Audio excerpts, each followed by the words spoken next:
गांव का किनारा था, जहां हरे भरे खेत दूर दूर तक फैले हुए थे। पेड़ों की छांव थी, हवा में ठंडक थी और हर ओर प्रकृति की ताजगी बिखरी हुई थी। इन्हीं पेड़ों में से एक विशाल बरगद का पेड़ था। उसकी डालियों पर असंख्य पक्षी रहते थे। कभी कोयल गाती थी, कभी तोते शोर मचाते थे, कभी गिलहरियां डालियों पर उछल कूद करती थीं। इसी पेड़ की निचली डाल पर रहती थी गौरैया, छोटी सी, नन्ही सी, भूरे पंखों वाली एक प्यारी चिड़िया। शरीर भले छोटा था, लेकिन उसकी आंखों में चमक थी और दिल में मेहनत का जज्बा। और उसी पेड़ की ऊंची डाल पर रहता था कौवा, बड़ा, काला, चौड़े पंखों वाला। उसकी आवाज में गरज थी और आंखों में चालाकी। वो खुद को बहुत होशियार समझता था। एक दिन आसमान में बादल घिरने लगे, हल्की हल्की हवा चलने लगी। गौरैया ने कौवे की ओर देखा और बोली, गौरैया, कौवा भाई, देखो बादल घिर आए हैं, बरसात का मौसम शुरू होने वाला है। अगर हमने अभी से खेतीबाड़ी का काम नहीं किया तो आने वाले दिनों में खाने को कुछ नहीं मिलेगा। कौवा जम्हाई लेते हुए, हाँ बहन, तू सही कह रही है, खेती तो जरूरी है, चलो करते हैं। दोस्तों, यही होता है आलसी लोगों का पहला चेहरा। बातों में सहमति जताएंगे, बड़े बड़े वादे करेंगे, लेकिन जब काम का वक्त आएगा तो बस टाल देंगे। अगली सुबह सूरज की किरणें गांव को जगाने लगीं। गौरैया उत्साहित थी। उसने कौवे को पुकारा, गौरैया, चलो भाई, खेत में चलें, आज जुताई करनी है, तभी तो बीज बो पाएंगे। लेकिन कौवा, वो तो डाल पर पंख फैलाकर मजे से बैठा था। उसने लंबी जम्हाई ली और बोला, अरे तू चल बहन, मैं आता हूं, पहले 2 टुकड़े रोटी खा लूं, हरी डाल पर बैठा हूं, ठंडा पानी पी रहा हूं, तू चल, मैं आता हूं। गौरैया को भरोसा था कि कौवा बाद में आ जाएगा। वो अकेली खेत में पहुंची। सोचिए दोस्तों, एक छोटी सी गौरैया अपने नन्हे से पैरों और चोंच से मिट्टी को उलट पलट रही थी। उसकी सांसें तेज हो रही थीं, पंख धूल से भर गए थे, लेकिन वो रुकी नहीं। सूरज सिर पर आ गया, पसीना उसके छोटे से शरीर से टपकने लगा, लेकिन उसने हार नहीं मानी। धीरे धीरे पूरा खेत जोत दिया।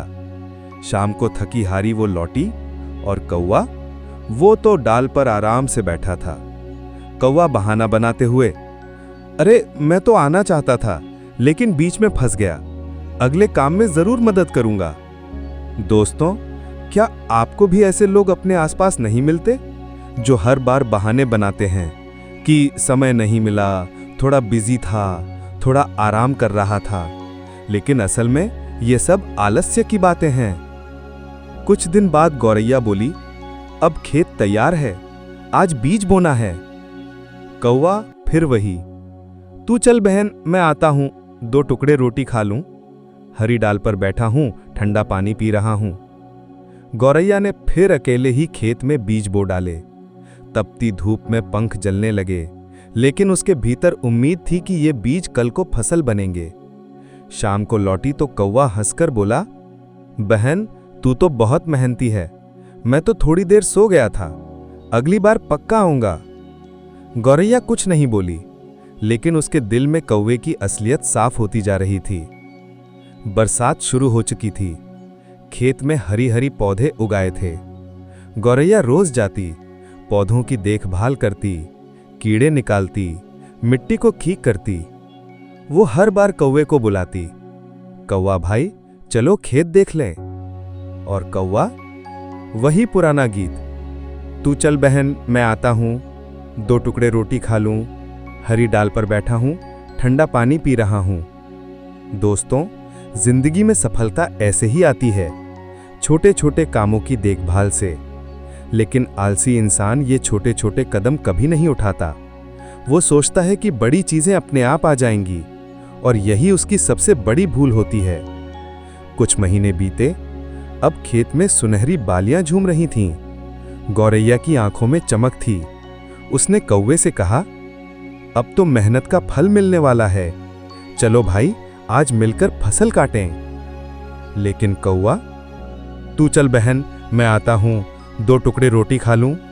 हरी डाल पर बैठा हूँ, ठंडा पानी पी रहा हूँ। गौरैया ने अकेले ही पूरी फसल काट डाली। उसने अनाज अपने छोटे से घोंसले में जमा कर लिया। उसके चेहरे पर संतोष था। उसी रात आसमान में काले बादल घिराए, तेज हवाएं चलीं और मूसलाधार बारिश होने लगी। गौरैया अपने घोंसले में सुरक्षित बैठी थी। उसका अनाज भी सुरक्षित था। लेकिन कौवा, वो तो पेड़ पर ठिठुर रहा था।